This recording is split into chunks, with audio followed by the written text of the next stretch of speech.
کے درود پڑھنا ہے کہ بیٹھ کے پڑھنا ہے؟ میں نے کہا یہ میرا چہرہ سلامت ہے، آپ کا چہرہ سلامت ہے. یہ قرآن پڑھ کر دیکھیں، حدیثیں. پہلی امتوں نے ایک ایک جرم کیا، کوئی بندر بنا، کوئی خنزیر بنا، کسی آسمان پھٹا، کسی کے لیے زمین پھٹی، کسی کے لیے چیخیاں آئی، کسی لیے خون برسا، کسی پر ڈڈو برسے. تو حضور کی امت سارے جرم کرے اور پھر نہ کوئی بندر بنے، نہ پھر کوئی خنزیر بنے، نہ زمین پھٹے، نہ آسمان پھٹے. تو یہ کس کی وجہ ہے؟ اسی کی محنت کی وجہ سے یہ کھڑا ہے سارا کچھ، یہ کائنات کا نظام چل رہا ہے. نہ اعلیٰ حضرت بریلوی فرماتے ہیں عطائے عرب جلائے کرب فیوز عجب بغیر طلب، یہ رحمت رب ہے کس کے سبب بے رب جہاں تمہارے لیے. سارا کچھ حضور کی وجہ سے کھڑا. ہم تو اس کا بھی شکر ادا نہیں کر سکتے. اپنا منہ دھونے کا پتہ نہ ہو، اس نے نبی کے بارے میں فیصلہ کرنا ہے کہ اٹھ کے درود پڑھنا ہے کہ بیٹھ کے پڑھنا ہے. ڈرو خدا سے ہوش کرو، کچھ مکر و ریا سے کام نہ لو، یا اسلام پہ چلنا سیکھو یا اسلام کا نام نہ لو. کیا وہ دنیا جس میں کوشش نہ ہو دین کے واسطے.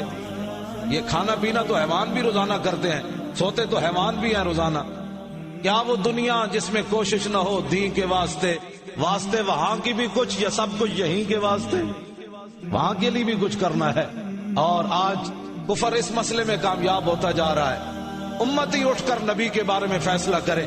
فیصلہ ایسے کرنا ہے جیسے ابو جہل نے کہا صدیق اکبر کو کہ آپ کے محبوب نے تو یہ بات کہی ہے کہ میں راتوں رات مسجد حرام سے بیت المقدس گیا، پھر واپس آیا، پھر میں لامکان گیا، کنڈی چل رہی ہل رہی ہے اور پانی چل رہا، بستر گرم. المستدرک للحاکم کی حدیث. تو سیدنا صدیق اکبر نے فرمایا کہ میرے آقا و مولا نے یہ بات کی ہے. ابو جہل کہنے لگا کی ہے؟ کہا انی لا اصدق بابعد منہ، ایمان اس کو کہتے ہیں. فرمایا میرے آقا اگر اس سے بھی بڑی بات کرے تو میں ماننے کے لیے تیار ہوں، اس میں شک نہ لکھو. یہ ہے حضور سے محبت. اب صلاۃ اللہ ثناء علیہ عند الملائکہ، اب حضور کی بھی بات دیکھیں. وہ چرواہے چلے گئے، جا کر حضور کے ہاتھ پر ہاتھ رکھ دیا، کلمہ پڑھ لیا. بعد میں میرے آقا و مولا نے صحابہ کو بلایا. خدا خود میر مجلس بود اندر لا مکان خسرو. وہاں تو میر مجلس، وہ تو میں ترجمہ نہیں کرتا، ہو سکتا ہے کسی کو ہضم بھی نہ ہو، تو مجلس کے وہ محدود بات جائیں گی. حالانکہ بات اور ہے کہ ہاں حضور خود تشریف فرما ہے.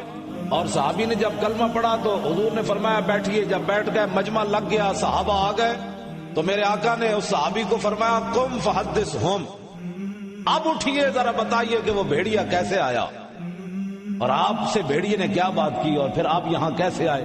اب ذرا اٹھ کر بتائیے.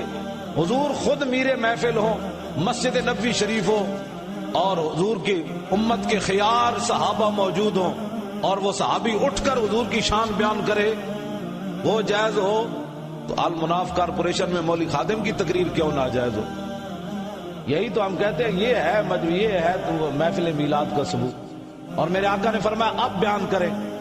اور جب وہ بات بیان کر رہے تھے تو ان کے دل میں خیال آ گیا کہ ہو سکتا ہے بھیڑیا کھا ہی نہ جائے میری بکریوں کو. بھیڑیا تو بھیڑیا ہوتا ہے، اور پھر میں واپس جاؤں تو بکری ہو ہی کوئی نہیں. تو میرے آقا قاضی ایاز فرماتے ہیں جب انہوں نے دل میں یہ بات سوچی تو فقال لہ رسول اللہ، حضور نے ان کو فرمایا عد الی غنمک تجدھا بوفرھا، فرمایا آپ اپنی گفتگو جاری رکھیے، بیان کیجئے. جب واپس جائیں گے تو ایک ایک بکری گن لینا. بھیڑیا بکری نہیں کھائے گا، جو وعدہ کیا پورا کر کر.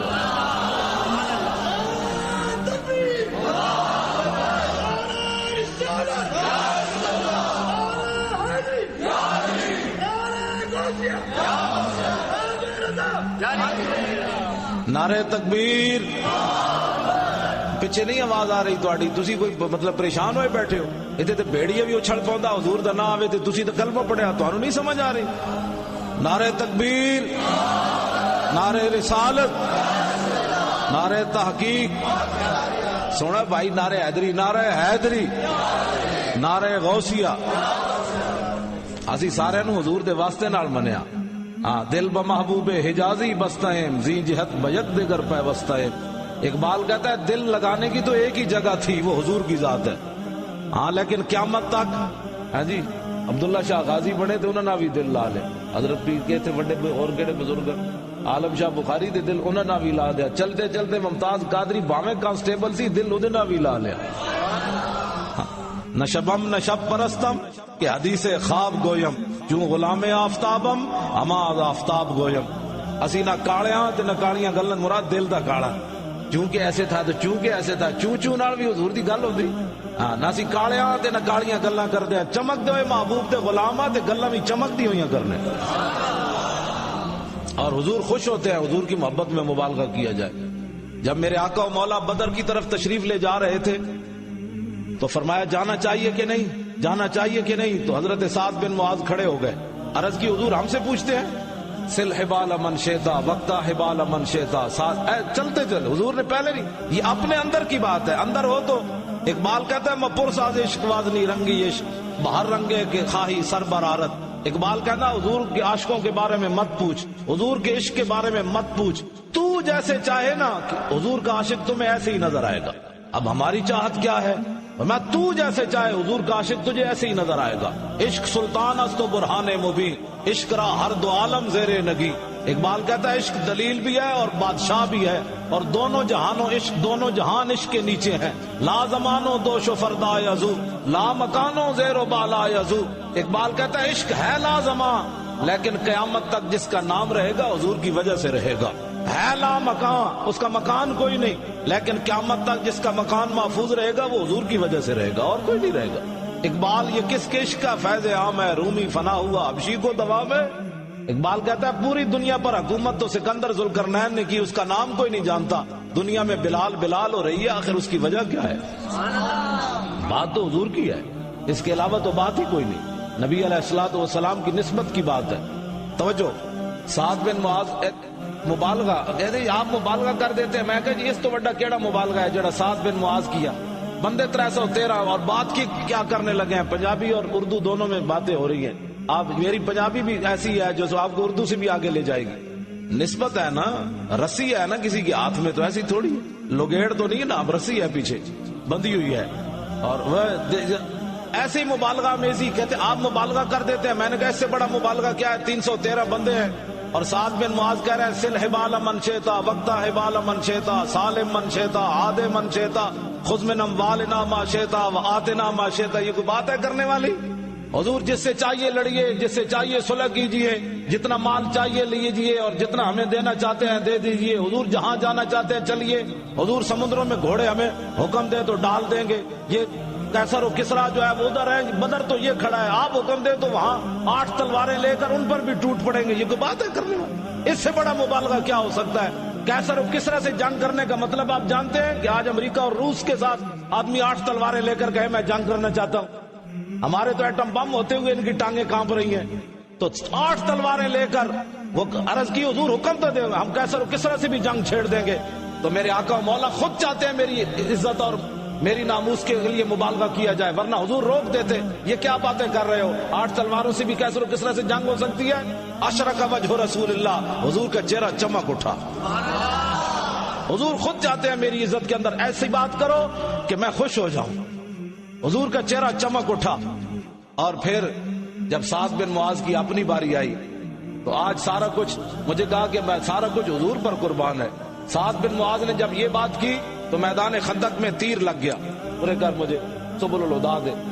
آج لوگ کہتے ہیں جی کیوں باتیں کرتے ہو؟ میں نے کہا اس لیے کرتے ہیں کہ یہ پہلے لکھی ہوئی ہیں. سعد بن معاذ کے نے حضور کا گھوڑا پکڑ کر میدان احد میں تشریف لائے. لگام انہوں نے پکڑی ہوئی تھی. میدان احد میں عمیر بن معاذ شہید ہو گئے آپ کے بھائی، اور لاش ان کی وہیں پڑی تھی میدان احد میں. اور پھر حضور کا گھوڑا پکڑ کر پھر چل پڑے. اس کو محبت کہتے ہیں. ورنہ صحابہ کو کہتے ہیں آپ ذرا گھوڑا پکڑ کے چلے جائیں، میں ادھر بیٹھا ہوں اپنے بھائی کی لاش پر. بھائی کی لاش کو پتہ ہی نہیں ہے، حضور کا گھوڑا پکڑ کر چل پڑے. اگلے ہماری مائیں ایسی تھیں جو بات میں کرنے لگا ہوں، وہ مائیں نہیں ہوتی جو بیڈمنٹن کھیلے اور جناب وہ کبڈی کھیلے. مسلمانوں کی مائیں ایسی تھی. حضرت سعد بن معاذ کہتے ہیں میں گھوڑا پکڑ کر جا رہا تھا تو آگے میری امی جان آ گئی نقاب پہنے ہوئے. تو حضور نے فرمایا یہ عورت کون آ رہی ہے؟ عرض کی یہ میری امی جان آ رہی ہے. حضور نے فرمایا گھوڑا روکیے. جب گھوڑا رک گیا، سنو مسلمانوں، یہ ہے حضور سے محبت، یہ ہے مسلمانوں کی مائیں اور یہ ہے مسلمانوں کی عورتیں. جب حضور نے گھوڑا رکوایا تو سعد بن معاذ کی امی جان سے تعزیت کرنی چاہیے کہ آپ کے بیٹے شہید ہو گئے. تو عرض کی حضور میں بیٹے کے لیے نہیں آئی. ہاتھ جوڑ کر عرض کی میں بیٹے. فرمایا پھر کیسے آئی ہو؟ کہا میں نے تو آپ کے بارے میں سنا تھا، میں تو آپ کو دیکھنے کے لیے آئی ہوں. یہ ہے مسلمانوں کی مائیں اور یہ ہے مسلمانوں کی بیٹیاں جو صرف حضور کی بات کرتی ہے اور بات ہی کوئی نہیں. اسی کے اندر امام نے لکھا ام عامر باپ بھی چلا گیا, بیٹا بھی چلا گیا, بھائی بھی چلا گیا, شوہر بھی چلا گیا, ہر ایک رشتہ ختم ہو گیا. لیکن جب حضور سامنے آئے, حضور کا دامن پکڑ کر کہا حضور آپ جو موجود ہیں ہمیں کوئی یہ باتیں پریشان کر سکتی ہے؟ یہ ہے جی سب کچھ حضور پر قربان, سب کچھ حضور پر فدا کا یہ مطلب ہے. یہ نہیں کہ کوئی بندہ دوسری طرف دھیان بھی نہیں گیا. بھائی شوہر بھی چلا گیا, بیٹا بھی چلا گیا, بھائی بھی چلا گیا, باپ بھی چلا گیا, ایک لمحے کے لیے تو سوچتی فاخذت بناحیت صوب رسول اللہ, حضور کا دامن کرم پکڑ کر کہا لا ابالی اذا سلمت من عتبہ, حضور جب آپ جو موجود ہے کائنات میں تو دنیا کی کوئی مصیبت ہمیں ہراساں اور پریشان کر سکتی ہے؟ یہ نہیں ہو سکتی. یہ مسلمانوں کی بیٹی ہے, یہ مسلمانوں کی ماں, وہ گوٹے جتنی, وہ ملالہ اتنی ساری, وہ کبھی اوباما سے ملاقات کر رہی ہے, کبھی فلاں اس کو ایوارڈ دے رہا ہے. میں نے کہا ہماری بیٹیاں ایسی نہیں ہیں جو یہ بک بک کرتی ہے. ہماری بیٹیاں دلال الخیرات شریف کی وجہ ہی ہماری بیٹی بنی مسلمانوں کی. وہ چھوٹی سی بچی محمد بن سلیمان جزولی وضو کرنے کے لیے آئے کنویں پر, تو نہ ڈول نہ رسی, تو چکر لگانے لگے. قریب ایک مکان پر نابالغ بچی, اس نے جب دیکھا محمد بن سلیمان جزولی کو کہ بابا جی پریشان ہیں, کہنے لگے بابا جی کیا مسئلہ ہے؟ فرمایا بچی میں نے وضو کرنا ہے, کنویں پر نہ ڈول ہے نہ رسی ہے. فرمایا ذرا ٹھہریے میں آ رہی. وہ بچی آئی اور اس نے کنویں کے کنارے کھڑے ہو کر اس میں تھوک دیا اور کنویں کا پانی ابل کر کناروں پر آ گیا. محمد بن سلیمان جزولی نے وہاں وضو کیا اور وضو کر کے نماز پڑھی. پھر اس بچی کو جا کر دستک دی. وہ بچی کہنے لگی کہ میں بیڈمنٹن کھیلنے والی تو نہیں ہوں, نہ کبڈی کھیلنے والی ہوں. بابا جی میں نے آپ کا کام کر دیا, میں تو ملاقات نہیں کرتی. کہا کہ نہیں, تجھے اللہ رسول کا واسطہ ہے, باہر آؤ. جب وہ بچی باہر آئی تو یہ ہے مسلمانوں کی بچیاں, یہ مسلمانوں کی بچیاں جس کو امریکہ ایوارڈ دے رہا ہے اور وہ جا کر پارلیمنٹوں میں خطاب کر رہی ہے. کیوں؟ کیا اس نے کیا کارنامہ سر انجام دیا؟ اس نے وہ کام کیا جو تاریخ اسلام میں کسی بچی نے نہیں کیا. اس نے کہا کہ اپنی کتاب میں لکھا ہے کہ مسلمانوں کو سلمان رشدی کے خلاف احتجاج نہیں کرنا چاہیے تھا. امریکہ نے کہا یہ بات تو کہہ رہی ہے, لے پھر جو لینا ہے تو نے, ہم حاضر ہیں. یہ ہے مسلمانوں کی بچی, یہ جو دنیا میں حضور کے خلاف بات کر کے ایوارڈ لے رہی ہے. ایک وہ بچی ہے, محمد بن سلیمان جزولی نے فرمایا بچی کیا کام کرتی ہو؟ یہ ہے مسلمانوں کی بچیاں. فرمایا بابا جی میں رسول اللہ پر درود شریف پڑھتی ہوں, اور کیا کرتی ہوں. یہ مسلمانوں کی بیٹیاں, یہ مسلمانوں کی بچیاں. آج مسلمان کے بدلے اس کو ایوارڈ دے رہے ہیں. 86 سال بڈھی عورت کو قید سنا کر بٹھایا ہوا ہے, اور اتنی بچی کے ساتھ اتنی نوازشات کیوں ہیں آخر؟ بدل دیا رخ مشرق کو تو نے اے مغرب, تیری ہوا سے بچائے خدا زمانے. چشم آدم سے چھپاتے ہیں مقامات بلند, کرتے ہیں روح کو خابیدہ اور بدن کو بیدار. میں خانہ یورپ کے دستور نرالے ہیں, لاتے ہیں سرور. یہ مسئلہ ہے, یہ ہمارے سارا کچھ موجود ہے. ہمیں کس دائیں بائیں دیکھنے کی کیا ضرورت ہے؟ ہمارا سب کچھ حضور کے لیے ہے. باپ بھی حضور کے لیے ہے, بھائی بھی حضور کے لیے, شوہر بھی حضور کے لیے, بیٹا بھی حضور کے لیے, سب کچھ حضور پر قربان. انہیں جانا انہیں مانا, نہ رکھا غیر سے. لو جی ممتاز قادری کے بارے میں جو ہم بات کرتے ہیں, حضرت سعد بن معاذ کی رگ کٹ گئی, یہاں سے رگ کٹ گئی, رگ کھل. اب میرے آقا و مولا نے ان کا خیمہ مسجد میں لگوا دیا, سعد بن معاذ کا. ہر نماز کے بعد حضور پوچھتے ہیں سعد کیا حال ہے؟ تو اعلیٰ حضرت فرماتے ہیں حضرت سعد بن معاذ تو کہتے تھے جان عشق مصطفیٰ روز فزوں کرے خدا, جس کو ہو درد کا مزہ وہ ناز دوا اٹھائے کیوں. میں سعد بن معاذ کہتے تھے بھئی یہ بیماری اور بڑھ جائے, کہ حضور مہینے بعد پوچھتے تھے کیا حال ہے, اب تو 5 وقت دن میں پوچھتے ہیں کیا حال ہے. اب جب یہ خون جاری ہوا یہاں سے تو حضور نے ان کا ہاتھ اٹھایا سعد بن معاذ کا. یہ ہے کہ محمد, اقبال نے ایسے گپ نہیں لگائی کہ محمد سے وفا تو نے تو ہم تیرے ہیں. حضور نے ان کا ہاتھ اٹھا کر یہاں رکھ لیا. سعد بن معاذ کا خون حضور کے چہرے پر گر رہا تھا اور حضور کی داڑھی مبارک پر بہ رہا تھا. قیامت تک بتایا, فرمایا جو ہم کو صرف ہنسا دے نا, خوش کر دے, تو ہم تو اس کا خون بھی اپنے چہرے پر لے لیتے. یہ اس لیے قیامت تک یہ ایسے صحابہ کہتے ہیں ہم پیچھے ہٹاتے تھے, پھر حضور ایسے رکھ لیتے تھے ان کو. یہ ہمیں بتایا قیامت تک کہ جس نے بھائی کی بھی پرواہ نہ کی اور جس نے بدر کی طرف جاتے ہوئے میرے ساتھ اتنی وفا کا اظہار کیا. اور پھر اس سے اگلی بات, یہ تو حضور نے ان کو اصطلاح دیا, اور جب قبر کے اندر میرے آقا نے رکھا سعد بن معاذ کو, یہ صحابہ کی باتیں کرنا اور ہے, یہ سعد بن معاذ کو یہ صلہ ملا کیسے, یہ مقام ملا کیسے؟ حضور کے ساتھ وفا کی وجہ سے ملا. 70,000 فرشتے آ گئے جنازہ اٹھانے کے لیے، جو زمین پر کبھی نہیں آئے۔ حضور نے فرمایا یہ 70,000 فرشتے آ گئے جنازہ اٹھانے کے لیے، اور میرے آقا و مولا اتنی تیزی کے ساتھ چلے۔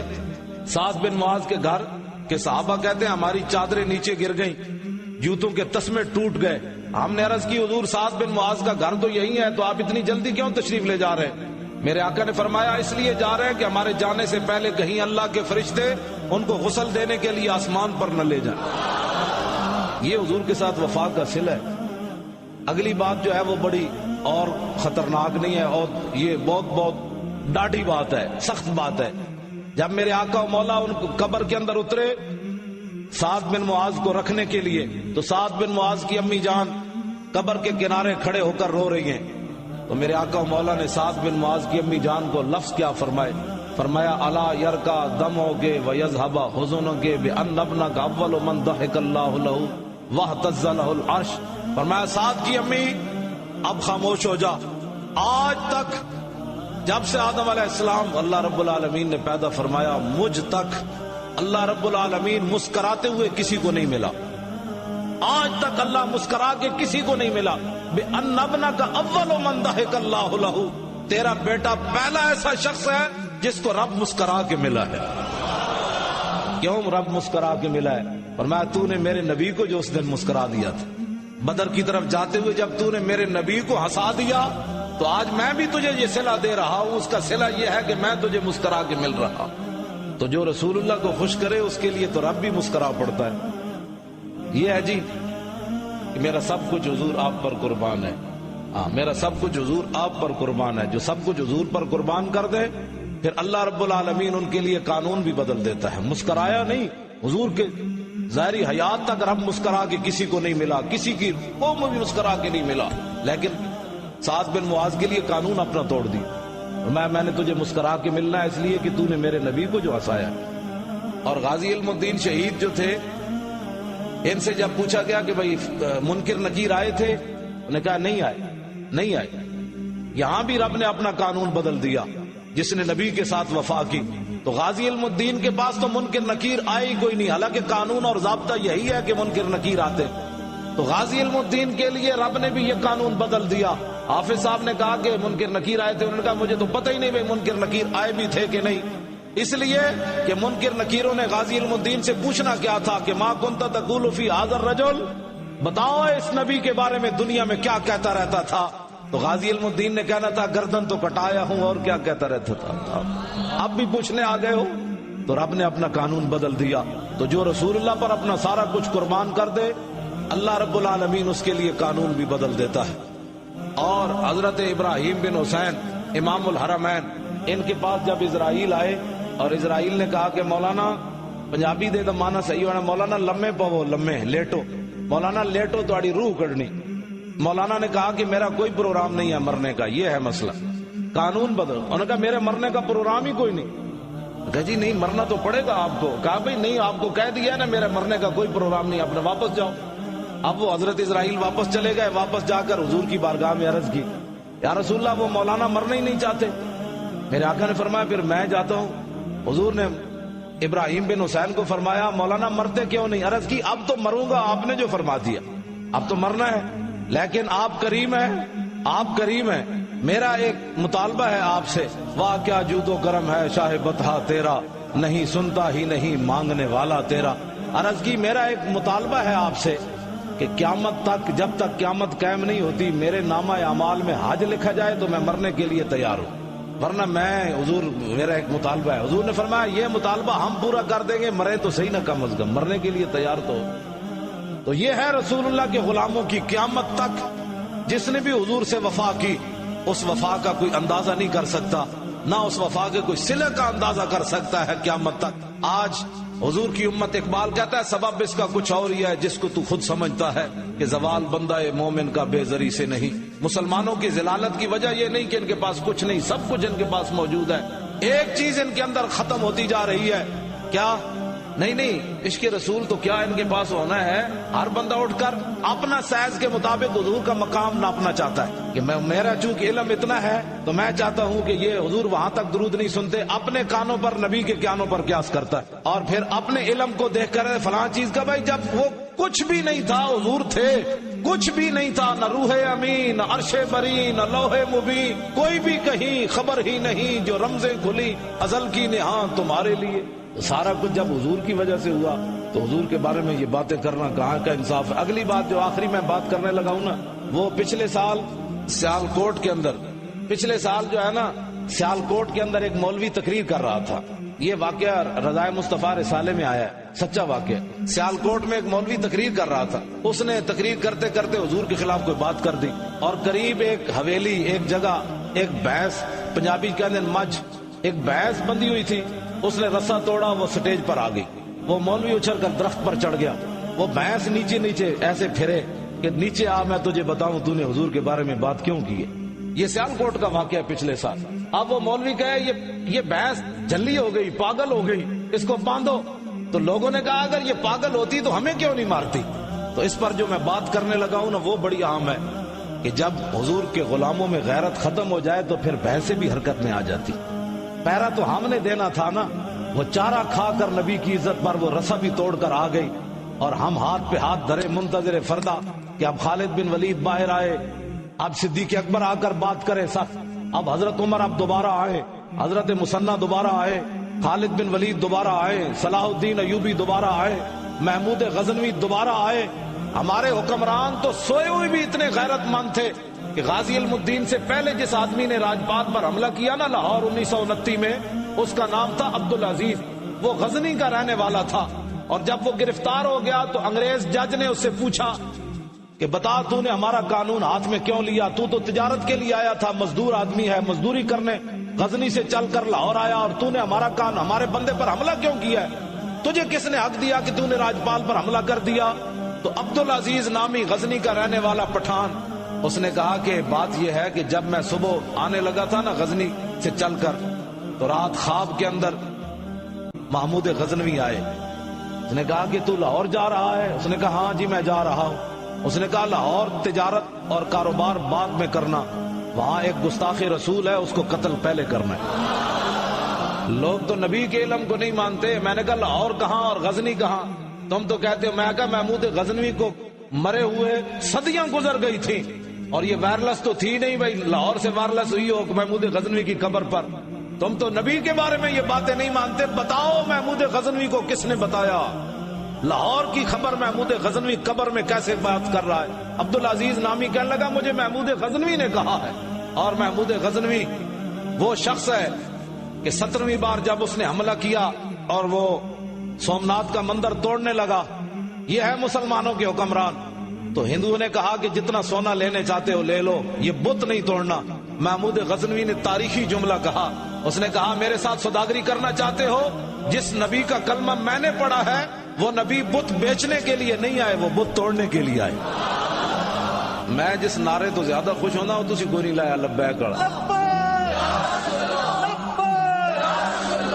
اس لیے اقبال نے کہا کہ کیا نہیں ہے اور کوئی غزنوی کارگاہ حیات میں، بیٹھے ہیں کب سے منتظر اہل حرم کے سومناتھ۔ اقبال کہندا اور ماما غزنوی نہیں جمنے، اور بلے باز ہی جمدے رہنے سدا، کوئی غزنوی تو جمن تاکہ پھر کفر جو ہے وہ لرزہ بر اندام ہو۔ غزنوی آ رہا ہے، غزنوی آ رہا ہے، غزنوی آ رہا ہے۔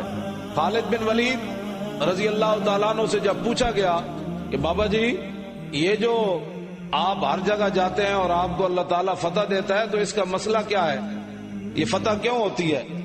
اے تبلیغی جماعت دا بابا ہے، اے لوٹے بسترے والے، حب احمد کی تبلیغ تو نے نہ کی، کٹ گئی عمر گستاخیوں میں تیری، نقص ہی ڈھونڈنا اگر ہے مقصد تیرا، یوں ہی بستر اٹھانے سے کیا فائدہ، دل میں عشق محمد نہیں ہے اگر کلمہ سننے سنانے سے کیا فائدہ، قلب میں شوق طیبہ نہیں ہے اگر مکے میں آنے جانے سے کیا فائدہ، خشک سجدے کیے خوب ماتھا گھسا اور پیشانی پہ داغ سجدہ بنا، قلب داغ محبت سے خالی رہا، یوں ہی ماتھا گھسانے سے کیا فائدہ۔ اللہ ہمیں اپنے چارپائی تھلے سوٹا پھیرو. ہاں یہ یوسف کاندلوی ہے جس نے عنوان یہ باندھا ہے الاستنصار بشار النبی، نبی کے بال سے مدد طلب کرنا. یہ ہے عنوان اس کا، نبی کے بال سے مدد طلب کرنا. اور خالد بن ولید سے جب پوچھا گیا کہ بابا جی آپ ہزاروں کے لشکر میں چلے جاتے ہیں، لاکھوں کے لشکر کو شکست دے دیتے ہیں، کبھی آپ کا اٹھا ہوا قدم واپس نہیں آیا، تو کیا آپ کے بازو میں کوئی طاقت ہے زیادہ یا آپ بہادر ہیں؟ تو خالد بن ولید نے جواب کیا دیا؟ آپ نے فرمایا کہ نبی علیہ السلام فقال خالد اعتمر رسول اللہ فحلق راسہ فابتدر الناس جوانب شارہ، کہا کہ رسول اللہ عمرہ کرنے کے لیے تشریف لائے، جب حضور اپنے بال مبارک اتروانے لگے تو صحابہ بال لینے کے لیے دوڑے، تو میں بھی آگے بڑھا تو حضور کی پیشانی کے جو بال مبارک اتر رہے تھے حضور نے وہ مجھے عطا فرما دیے. تو کہا کہ ان بالوں کو میں نے اپنی اس ٹوپی فجعلتها فی هذه القلنسوۃ، یہ جو خالد نے ٹوپی پہنی ہوئی ہے نا وہ بال اس کے اندر موجود ہے. تو اگلا جو جملہ آپ نے فرمایا فلا اشہد قتالا وہی معی الا رزقت النصرۃ، فرمایا جس جنگ کے اندر میں جاتا ہوں یہ ٹوپی میرے سر پر ہوتی ہے، ان بالوں کی برکت سے رب العالمین مجھے فتح عطا فرما دیتا.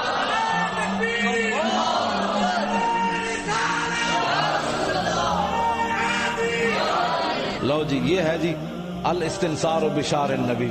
ہاں یوسف کاندلوی تبلیغی جماعت کا بہت بڑا امام، بلکہ بانیوں میں سے ہے یہ. اس نے یہ اپنی کتاب میں عنوان بھی خود ہی باندھا، اور یہ بیروت میں بھی کتاب چھپ رہی ہے، لاہور میں بھی چھپ رہی ہے.